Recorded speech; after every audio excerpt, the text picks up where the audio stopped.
Our next session, in trying to keep you awake after lunch, is going to be the way forward. And of course, the way forward, as we heard today and probably yesterday, I wasn't here yesterday to hear all the good speeches, is going to be demand-driven, whether it's for water or whether it's for energy. And the main issues are going to be relating to access to energy, access to water.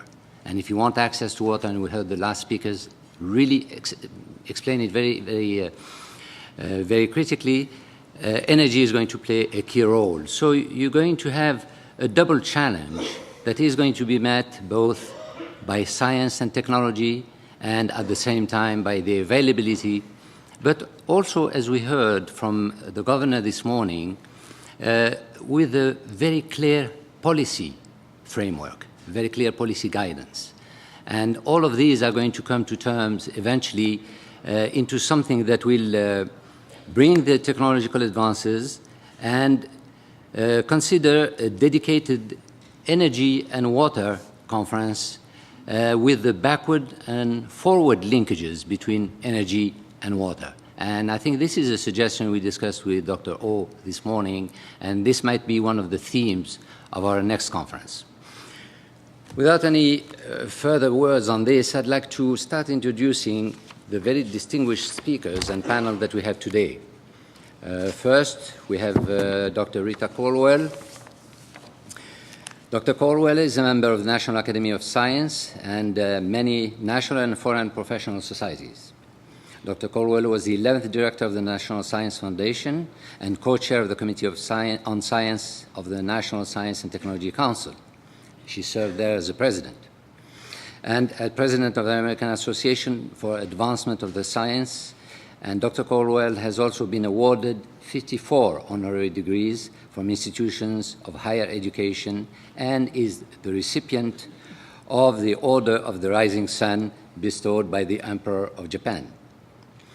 And this was a 2006 National Medal of Science also, awarded by the President of the United States, and the 2010 Stockholm and Water Prize to be awarded on September 9th, 2010, by the King of Sweden. Dr. Colwell has been recognized for her work in Antarctica with the mountain named the Colwell Massif. And she has authored and co-authored 17 books, 750 scientific publications, and produced the award-winning film Invisible Seas. Dr. Colwell, Purdue University degree includes a BS in biotechnology and bacteriology, and an MS in genetics, and her PhD was in oceanography from the University of Washington. Dr. Colwell, you have the floor. Thank you very much. Let's see how we turn this on.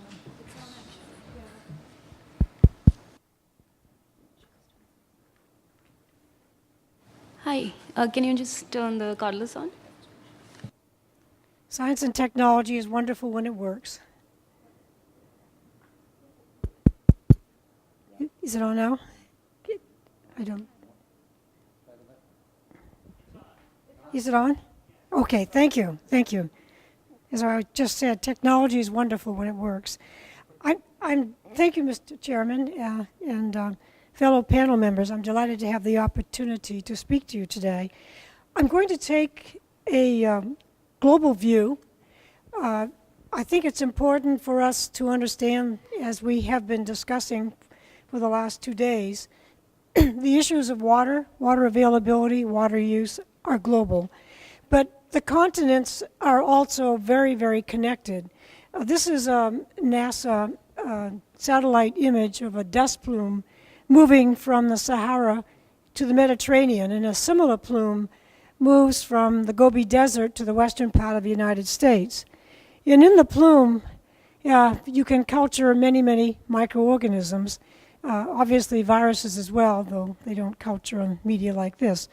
The point I want to make is that there is this transport of microorganisms between continents through the atmosphere and certainly deposited in the water, so that we are connected, very connected from one continent to another. I would also like to emphasize climate and the effects of climate, because the availability of water, even though we have a planetary cycle of water, the climate effects, particularly on infectious diseases and waterborne diseases, can be demonstrated. The effects of climate change are many. In particular, the effect on waterborne diseases, and I will use as my example today cholera because of its very close intertwining with the parameters of the environment. The effects of any climate change are not simple. They're multifactorial and very specific scenarios depending on the continent, the climate. But there are particular possibilities we know we can predict, and that is the seasons lengthen and the intensity of the effects within the seasons are very strong. Washington, D.C., the evidence has been gathered by the Smithsonian Institution scientists showing that flowers bloom 2 weeks earlier now than they did 2 decades ago. And I understand that there was a note in Nature just this week which indicated that similarly in England, flowers are blooming 5 days sooner, according statistically significantly. Of course, it's just a little colder in England than the U.S. There are these factors then we have to take into account. Clearly, we've been discussing one important factor, and the population with access to safe drinking water has a very much better survival for children. At the top, you see Cambodia, with less than 20% of the population having access to safe water. And as a result, the population has a death rate for children under the ages of 5 close to 200 per thousand. And at the bottom is the United States, where 99% of us have access to safe drinking water. And the child mortality rate is very, very significantly low. The problems are, as we all know, access to safe water and sanitary conditions. The case of cholera, I think, is very dramatic because it allows us to intertwine very completely the organism, the human health aspects, and the environment and the climate. The bacterium is a gram-negative, polarly flagellated, single-celled organism that can wreak havoc on the human intestine.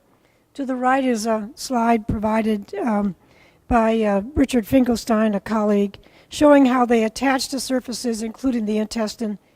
The slide to your left was provided by John Clements at Tulane University, showing how the attachment to the surface of the villi of the intestine erodes the surface and a toxin is produced, and the sodium-potassium transport is affected, and the end result is severe diarrhea and vomiting.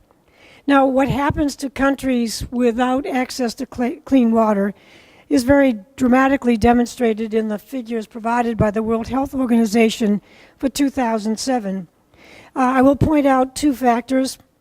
One is that you don't see Bangladesh listed for some reason which I won't go into. It doesn't have to report the cholera statistics. So if you add the statistics for that year for Bangladesh, the numbers are close to 200 and over 200,000 and probably close to 10,000 deaths. But I emphasize, if you look at the Zimbabwe numbers for 2007, there were only 65 cases recorded and 4 deaths. But with corruption, with the lack of funds provided for purchase of chlorine and the distribution of chlorine that had been provided prior to the regime problems. Now, without going into a great detail, I'll simply show you the results. This slide represents about 2 decades research, but we clearly have demonstrated that the events that occur annually are with the warming in the spring, greater sunlight, the absorption of the sunlight by the photosynthesizing phytoplankton. They become very numerous, bloom, as it were, and then the zooplankton feed on the phytoplankton, sort of the microscopic cattle of the sea. And with the zooplankton are the vibrios, because they comprise the gut and the surface flora, just as we have E. coli in our gut.